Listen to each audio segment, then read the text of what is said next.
Hey guys, it's me, Professor Fossum. You guys are steadily working on Essay 2, so I wanted to hop on and give you another example of what Essay 2 should look like, kind of like I did for Essay 1. So here I have a really great example.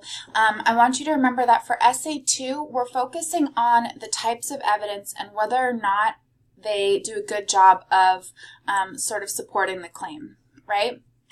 So we're not arguing for or against the point or whether or not, we agree with the point. We're analyzing whether or not the evidence is good, right? So let's kind of take a look at this example. We have our MLA format. We have the person's last name and page number.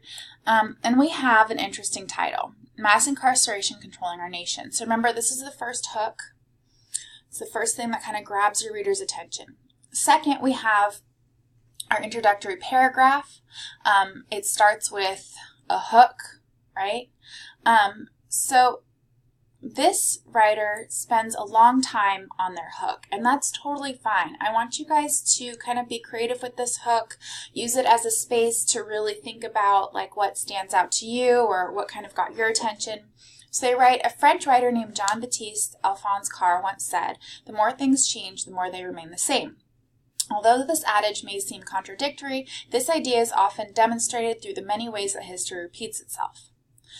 So this person kind of grabs our attention with this quote and then gives us background information about racial discrimination.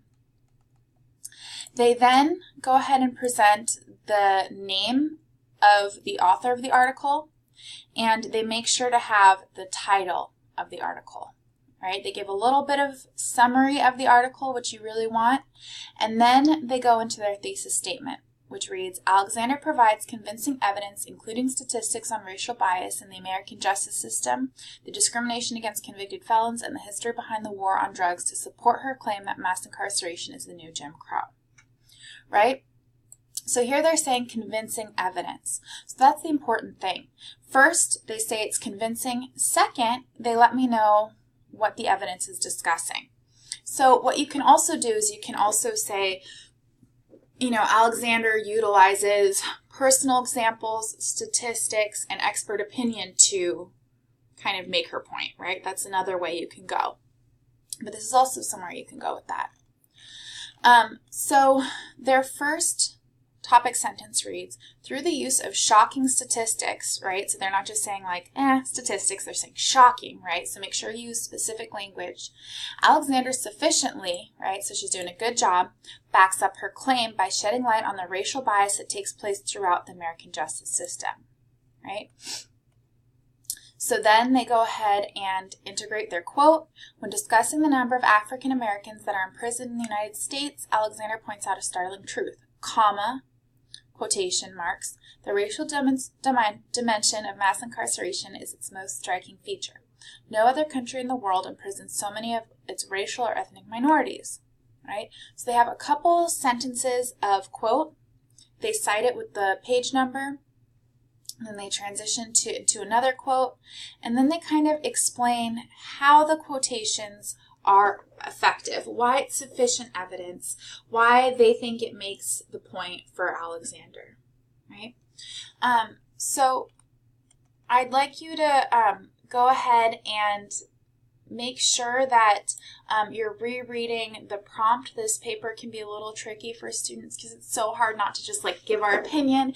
If you want at the very end of the paper, you can go ahead and give me your opinion. That's totally fine.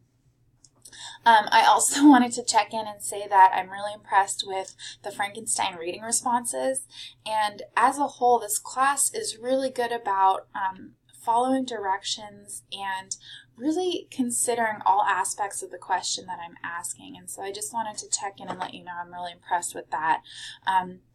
We're hitting the halfway point of the semester, which is really exciting.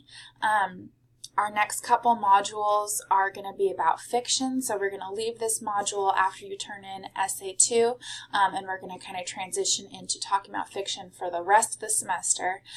So if you like reading and you like fiction, that's exciting for you. Again, please let me know if you have any questions. You know that Thursdays I'm in my office. You can email me and I'll email you back, or you can always stop in during the week and kind of just walk into those office hours. Anyway, take care of yourself, and I'll talk to you soon.